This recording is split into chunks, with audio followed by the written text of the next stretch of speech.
Hello everyone, I hope all are feeling well. जो भी जाओगे बढ़िया होंगे। और इस वीडियो में हम लोग सम्राट अशोक, विश्व प्रसिद्ध एवं शक्तिशाली भारतीय मौर्य राजवंश के महान सम्राट थे। अशोक बौद्ध धर्म के सबसे प्रतापी राजा थे। सम्राट अशोक का पूरा नाम देवान प्रिय अशोक था। उनका राज्यकाल ईसा पूर्व 269 से 232 प्राचीन भारत में था। मौर्य राजवंश के चक्रवर्ती सम्राट अशोक राज्य का मौर्य साम्राज्य उत्तर में हिंदू कुश तक्षशिला की श्रेणियों से लेकर दक्षिण में गोदावरी नदी, सुवर्णगिरी पहाड़ी के दक्षिण तथा मैसूर तथा पूर्व में बांग्लादेश, पाटलिपुत्र से पश्चिम में अफगानिस्तान, ईरान, बलूचिस्तान तक पहुंच गया। सम्राट अशोक का साम्राज्य आज का संपूर्ण भारत, पाकिस्तान, अफगानिस्तान, नेपाल, बांग्लादेश, भूटान, म्यांमार के अधिकांश भूभाग पर था। यह विशाल साम्राज्य उस समय तक से आज तक का सबसे बड़ा भारतीय साम्राज्य रहा। चक्रवर्ती सम्राट अशोक विश्व के सबसे महान एवं शक्तिशाली सम्राटों एवं राजाओं की पंक्तियों में हमेशा शीर्ष स्थान पर ही रहे। सम्राट अशोक ही भारत के सबसे शक्तिशाली एवं महान सम्राट है। सम्राट अशोक को चक्रवर्ती सम्राट अशोक कहा जाता है, जिसका अर्थ है सम्राटों के सम्राट, और यह स्थान भारत में केवल सम्राट अशोक को मिला है। सम्राट अशोक को अपने विस्तृत साम्राज्य से बेहतर कुशल प्रशासन तथा बौद्ध धर्म के प्रचार के लिए भी जाना जाता है। राज्याभिषेक हुआ था 272 ईसा पूर्व में। इनके जो पहले थे बिंदुसार थे, उत्तरवर्ती दशरथ मौर्य। जन्म 304 ईसा पूर्व, निधन 232 ईसा पूर्व। समाधि पाटलिपुत्र में होती है इनकी। ये जो जीवन संगी है देवी कारुबाकी, पद्मावती, तसरिक्षता। संतान जो थे महेंद्र, संगमित्रा, तिवल, कुणाल, चारुमती। घराना मौर्य राजवंश, पिता बिंदुसार, माता सुभद्रागी, जिसको रानी धर्मा बोला जाता था। सम्राट अशोक ने संपूर्ण एशिया में तथा अन्य आज के सभी महाद्वीपों में बौद्ध पंथ का प्रचार किया। सम्राट अशोक के संदर्भ के स्तंभ एवं शिलालेख आज भी भारत के कई स्थानों पर दिखाई देते हैं। इसलिए सम्राट अशोक की ऐतिहासिक जानकारी अन्य किसी भी सम्राट या राजा से बहुत व्यापक रूप में मिल जाती है। सम्राट अशोक प्रेम, सहिष्णुता, सत्य, अहिंसा एवं शाकाहारी जीवन प्रणाली के सच्चे समर्थक थे। इसलिए उनका नाम इतिहास में महान परोपकारी सम्राट के रूप में भी दर्ज हो चुका है। कलहन के राजतरंगिणी के धर्मशोक का उल्लेख आता है। कलिंग युद्ध के 2 वर्ष पहले ही सम्राट अशोक बुद्ध ने था, जिसे प्रभावित होकर बौद्ध अनुयायी हो गए और उन्हें स्मृति में उन्हें कई स्तंभ खड़े कर दिए, जो आज भी नेपाल में उनके जन्म स्थल लुम्बिनी में माया देवी मंदिर के पास, सारनाथ बौद्ध मंदिर, बोधगया, कुशीनगर एवं आदि श्रीलंका, थाईलैंड, चीन, इन देशों में आज भी अशोक स्तंभ के रूप में देखे जा सकते हैं। सम्राट अशोक ने बौद्ध धर्म का प्रचार भारत के अलावा श्रीलंका, अफगानिस्तान, पश्चिम एशिया, मिस्र तथा यूनान में भी करवाया। सम्राट अशोक अपने पूरे जीवन में एक भी युद्ध नहीं हारे। सम्राट अशोक के समय में 23 विश्वविद्यालय की स्थापना की गई, जिसमें तक्षशिला, नालंदा, विक्रमशिला, कंधार आदि विश्वविद्यालय प्रमुख थे। इन्हीं विश्वविद्यालयों में विदेश से कई छात्र शिक्षा पाने भारत आया करते थे। ये विश्वविद्यालय उस समय के उत्कृष्ट विश्वविद्यालय थे। शिलालेख प्रारंभ करने वाला पहला शासक बाद में आरंभ हुआ। अशोक ने सर्वप्रथम बौद्ध पंथ का सिद्धांत लागू किया, जो आज भी कार्यरत है। सम्राट अशोक ने अपने पुत्र महेंद्र एवं पुत्री संगमित्रा को बौद्ध धर्म के प्रचार के लिए श्रीलंका भेजा। चक्रवर्ती सम्राट अशोक बिंदुसार तथा रानी धर्मा का पुत्र था। लंका की परंपरा में बिंदुसार की 16 पटरानियां और 101 पुत्रों का उल्लेख है। पुत्रों में केवल 3 के नाम उल्लेख हैं। वो हैं सुसीम, जो सबसे बड़ा था, अशोक और तीस अशोक का सहोदर भाई और सबसे छोटा था। एक दिन धर्मा को स्वप्न आया कि उसका बेटा एक बहुत बड़ा सम्राट बनेगा। उसके बाद उसे राजा बिंदुसार ने अपनी रानी बना लिया। चूंकि धर्मा क्षत्रिय कुल से नहीं थी, अतः उसको कोई विशेष स्थान राजकुल में प्राप्त नहीं था। अशोक के कई सौतेले भाई बहनें थे। बचपन में उनमें कड़ी प्रतिस्पर्धा रहती। अशोक के बारे में कहा जाता है कि वो बचपन से सैन्य गतिविधियों में प्रवीण थे। 2000 वर्षों के पश्चात सम्राट अशोक का प्रभाव एशिया, मुख्यतः भारतीय उपमहाद्वीप में देखा जा सकता। अशोक काल में उकेरा तथा प्रतीकात्मक चिन्ह, जिसे हम अशोक चिन्ह के नाम से भी जानते हैं, आज भारत का राष्ट्रीय चिन्ह है। बौद्ध पंथ के इतिहास में गौतम बुद्ध के पश्चात सम्राट अशोक का यह स्थान आता है। दिव्यदान में अशोक की एक पत्नी का नाम तसरक्षिता मिलता है। उसके लेख में केवल उसकी पत्नी करुणाकवी, दिव्यदान में अशोक के 2 भाइयों सुसीम तथा वितशोक का नाम का उल्लेख है। अशोक का ज्येष्ठ भाई सुसीम उस समय तक्षशिला का प्रांत पाल था। तक्षशिला में भारतीय यूनानी मूल के बहुत लोग रहते थे, इससे वह क्षेत्र विद्रोह के लिए उपयुक्त था। सुसीम के अकुशल प्रशासन के कारण भी उस क्षेत्र में विद्रोह पनप उठा। राजा बिंदुसार ने सुसीम के कहने पर राजकुमार अशोक को विद्रोह के दमन के लिए वहां भेजा। अशोक के आने की खबर सुनकर ही विद्रोहियों ने उपद्रव खत्म कर दिया और विद्रोह बिना किसी युद्ध के खत्म हो गया। हालांकि यहाँ पर विद्रोह एक बार फिर अशोक के शासनकाल में हुआ, पर इस बार उसे बलपूर्वक कचल दिया गया। अशोक की इस प्रसिद्धि से उसके भाई सुसीम को सिंहासन न मिलने का संकट बढ़ गया। उसने सम्राट बिंदुसार को कहकर अशोक को निर्वास में डाल दिया। अशोक कलिंग चला गया। वहां उसे मत्स्य कुमारी कौरकी से प्रेम हो गया। वर्तमान में मिले साक्ष्यों के अनुसार बाद में अशोक ने उसे तीसरी एवं दूसरी रानी बनाया। इसी बीच उज्जैन में विद्रोह हो गया। सम्राट को बिंदुसार से निर्वासन से बुला विद्रोह को दबाने के लिए भेजा गया। हालांकि उसके सेनापतियों ने विद्रोह को दबा दिया, पर उसकी पहचान गुप्त ही रखी गई, क्योंकि मौर्यों द्वारा फैलाए गए गुप्तचर जाल से उसके बारे में पता चलने के बाद उसके भाई सुसीम द्वारा उसे मरवाए जाने का भय था। वह बौद्ध सन्यासियों के साथ रहा। इसी समय उसे बौद्ध विधि, विधानों तथा शिक्षाओं का पता चला था। यहाँ पर एक सुंदरी जिसका नाम देवी था, उसने अशोक को प्रेम हो गया। स्वस्थ होने के बाद अशोक ने उससे विवाह कर लिया। कुछ ही वर्षों के बाद सुसीम से तंग आकर आ चुके लोगों ने अशोक को राज सिंहासन हथिया लेने के लिए प्रोत्साहित किया, क्योंकि सम्राट बिंदुसार वृद्ध एवं रुग्ण हो चले गए थे। जब वह आश्रम में थे तो उनको समाचार मिला कि उनकी मां को उनके सौतेले भाइयों ने मार डाला। तब उन्होंने राजभवन में जाकर अपने सारे सौतेले भाइयों की हत्या कर दी और सम्राट बन गया। सत्ता संभालते ही अशोक ने पूर्व तथा पश्चिम दोनों दिशा में अपना साम्राज्य फैलाना प्रारंभ कर दिया। उसने आधुनिक इसम से ईरान की सीमा तक साम्राज्य केवल 8 वर्षों में ही विस्तृत कर दिया। अशोक के अभिलेखों के अनुसार मौर्य साम्राज्य प्रांतों में अब विभाजित था। मौर्य काल में सबसे बड़ी प्रशासनिक इकाई प्रांत काल हुआ था। अशोक ने विशाल मौर्य साम्राज्य को प्रशासन की सुविधा के लिए अनेक प्रांत में बांट दिया।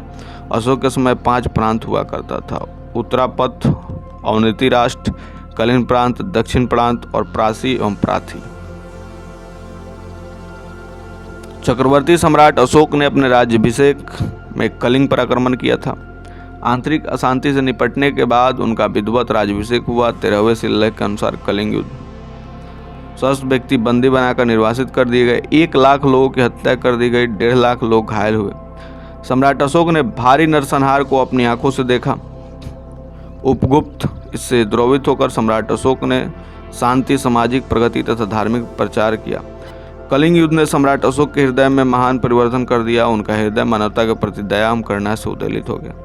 उन्होंने युद्ध क्रियाओं को सदा के लिए बंद कर देने की प्रतिज्ञा की। यहाँ से आध्यात्मिक और धर्म विजय का युग आरंभ हुआ। उन्होंने महान बौद्ध धर्म को अपना धर्म स्वीकार किया। सीली अनुश्रुतियों, दीपवंश एवं महावंश के अनुसार सम्राट अशोक को अपने शासन के 14वें वर्ष में निगोध नामक भिक्षु द्वारा बौद्ध धर्म की दीक्षा दी गई थी। तत्पश्चात मोगली पुत्र निश के प्रभाव से वो पूर्णतः बौद्ध हो गए थे।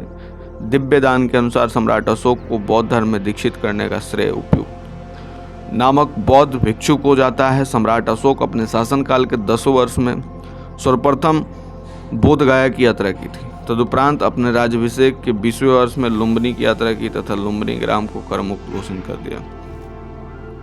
कलिंग युद्ध में हुई क्षति एवं नरसंहार को उनका मन युद्ध से उब गया और वो अपने कृत्य को लेकर व्यथित हो उठे।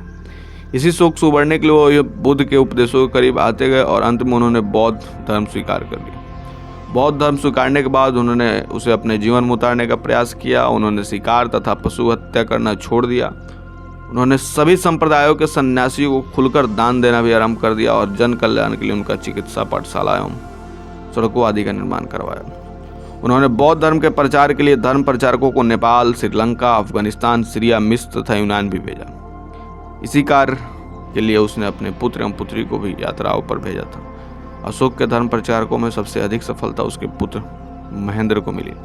महेंद्र ने श्रीलंका के राजा तिरस को बौद्ध धर्म में दीक्षित किया और तीसरे को बौद्ध धर्म को अपना राजधर्म बना लिया। अशोक ने प्रेरित होकर उसे स्वयं को देवनाम प्रिय की उपाधि दी। अशोक के शासनकाल में ही पाटलिपुत्र में तृतीय बौद्ध संगीत का आयोजन किया गया, जिसकी अध्यक्षता मंगोली पुत्र तिस्या ने की। यहीं अभिधम्मपिटक की रचना हुई थी और बौद्ध भिक्षु विभिन्न देशों में भेजे गए, जिनमें अशोक के पुत्र महेंद्र और पुत्री संघमित्रा भी शामिल थे, जिन्हें श्रीलंका भेजा गया। अशोक ने बौद्ध धर्म को अपना लिया और साम्राज्य के सभी साधनों को जनता के कल्याण हेतु लगा दिया। अशोक ने बौद्ध धर्म के प्रचार के लिए निम्नलिखित साधन अपनाए थे: धर्म यात्राओं का प्रारंभ, राजकीय पदाधिकारी की नियुक्ति, धर्म महापात्रों की नियुक्ति, दिव्य रूपों का प्रदर्शन, श्रम सावन एवं धर्मोपदेश की व्यवस्था, लोकचारिता के कार्य, धर्म लिपियों का खुदवाना, विदेश में धर्म प्रचार को भेजना। अशोक ने बौद्ध धर्म का प्रचार का प्रारंभ धर्म यात्राओं से किया था। वो अभिषेक में बोध गया की यात्रा पर गए। कलिंग युद्ध के बाद आमोद प्रमोद की यात्राओं पर पाबंदी लगा दी। अपने अभिषेक में लुम्बिनी ग्राम किया था। नेपाल तराई में स्थित निगलुआ में उसने कनिक मुनि के स्तूप की मरम्मत करवाई। बौद्ध धर्म के प्रचार के लिए अपने साम्राज्य के उच्च पदाधिकारियों की नियुक्ति की। स्तंभ लेख 3 और 7 के अनुसार उसने विष्ट, रज्जुक, प्रदेशिक एवं युक्त नामक पदाधिकारियों को जनता के बीच जाकर धर्म प्रचार करने और उपदेश देने का आदेश दिया। अभिषेक के 23वें वर्ष के बाद उसने बौद्ध धर्म प्रचार हेतु पदाधिकारियों का एक नया वर्ग बनाया, जिसे धर्म महापात्र कहा गया। इसका कार्य विभिन्न धार्मिक संप्रदायों के बीच द्वेष भाव को मिटाकर धर्म की एकता स्थापित करना था। विद्वानों अशोक की तुलना विश्व इतिहास की विभूतियों Constantine, Athenaeus, Saint Paul, Napoleon, Caesar के साथ की। अशोक अहिंसा, शांति तथा लोक कल्याणकारी नीतियों के विश्वविख्यात अतुलनीय सम्राट।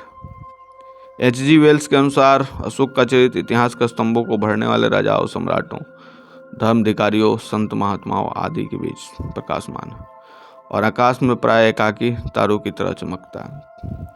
सम्राट अशोक द्वारा प्रवर्तित कुल अभिलेखों प्राप्त हुए हैं, जिनमें अशोक ने स्तंभ, चट्टानों और गुफाओं की दीवारों में अपने ईसा पूर्व से चलने वाले शासनकाल में खुदवाए। ये आधुनिक बांग्लादेश, भारत, अफगानिस्तान, पाकिस्तान और नेपाल में जगह जगह पर मिलते हैं और बौद्ध धर्म का अस्तित्व में सबसे प्राचीन प्रमाणों में से है।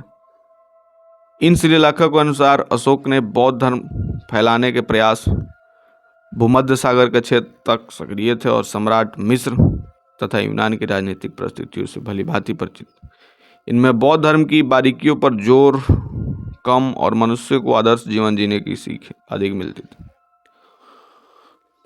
पूर्वी क्षेत्रों में आदेश प्राचीन मगध भाषा में पाली भाषा के प्रयोग से लिखे गए थे। पश्चिमी क्षेत्रों के शिलालेखों में भाषा संस्कृत से मिलती जुलती खुरोष्टी लिपि का प्रयोग किया गया। यह शिलालेख में यूनानी भाषा का प्रयोग की गई है, जबकि अन्य में यूनानी और अरामाई भाषा के द्विभाषी आदेश दर्ज। इन शिलालेखों में सम्राट अपने आप को अशोक के बौद्ध धर्म फैलाने के प्रयास भूमध्य सागर के क्षेत्र तक सक्रिय थे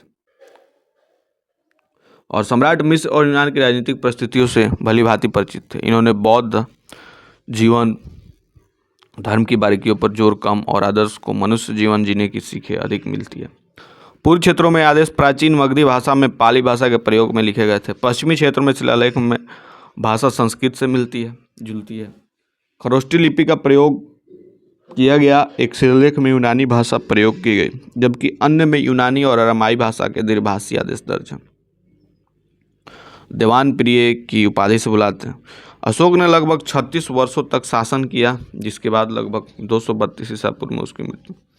उसके कई संतान तथा पत्नियां थी, पर उनके बारे में अधिक पता नहीं है। इसके पुत्र महेंद्र तथा पुत्री संघमित्रा ने बौद्ध धर्म के प्रचार में योगदान दिया। अशोक की मृत्यु के बाद मौर्य राजवंश लगभग 50 वर्षों तक चला। मगध और भारतीय उपमहाद्वीपों में कई जगहों पर उसके अवशेष भी मिले हैं। पटना के पास कुम्हार में अशोककालीन अवशेष मिले हैं। लुम्बिनी में भी अशोक स्तंभ देखा जा सकता है। कर्नाटक के कई स्थानों पर उसके धर्मोपदेश के शिलोकीर्ण अभिलेख मिले हैं। मगध साम्राज्य के महान सम्राट की मृत्यु भी हुई थी। अशोक के उपरांत पहले 5 दशक तक उन्होंने निर्बल उत्तराधिकारी शासन किया।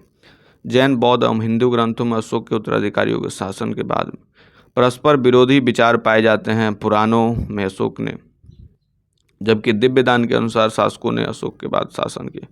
अशोक की मृत्यु के बाद मौर्य साम्राज्य पश्चिमी और पूर्वी भाग में बंट गया।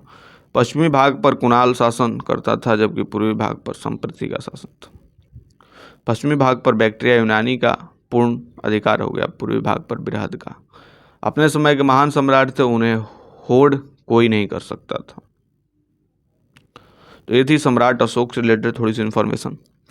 आपको कैसे लगे कमेंट करके बताएंगे। जल्दी मिलते हैं आपसे नेक्स्ट वीडियो में, तब तक के लिए बाय बाय।